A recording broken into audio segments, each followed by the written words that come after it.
তাকে সাথে নিয়েই ভিডিও দেখতে থাকে ঋতু। এক পর্যায়ে শিশুটির সাথে পৈশাচিকতায় মেতে ওঠে।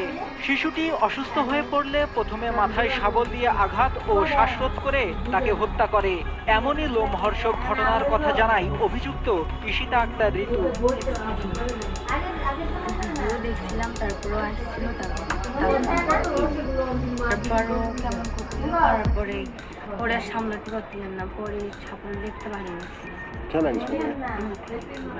তারপরও কেমন করছিল, তারপর মাঠে বাড়ি দেওয়ার পর তারপরও মেলা করতে বসে সামলাতে পারছিলেন না, গলা টিপে করে মরে গেছিল। তারপর ওইখানে রাখার পর আব্বু আসে, আম্মু ছিল, আম্মু এসে শুনছিল আব্বু শুনছিল যে কে আইসে কাঁদতেছে, কেন আবার আম্মু বলতেছে তাসমিয়ার মেরে ফেলেছে। তাই আব্বু আসে, আব্বু তাসমিয়ার ধরে কান্না করতেছে। তারপর আমার ছোটো ভাই আসে, তারপর ও কান্না করতেছে। তারপর আব্বু বাজারে গেছে বিষ কিনতে, বিষ কিনে মারা গেছে।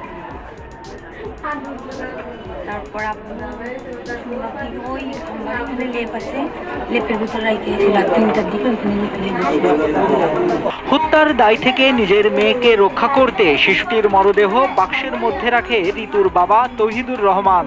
পরে গভীর রাতে মরদেহ পুকুরের পানিতে ফেলে দেয়।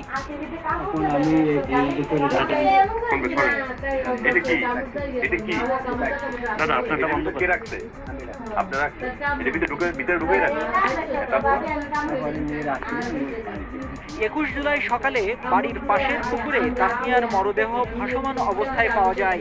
এ ঘটনাকে পানিতে ডুবে মৃত্যু হিসেবে মেনে নিয়েছিল তাসমিয়ার বাবা মা, কিন্তু ঘটনাস্থলে পুলিশ এসে মরদেহ ময়নাতদন্তের জন্য পাঠায়। গেল 15 সেপ্টেম্বর থানায় রিপোর্ট আসে বিকৃত যৌনাচার ও শ্বাসরোধে হত্যা করা হয়েছে শিশুটিকে।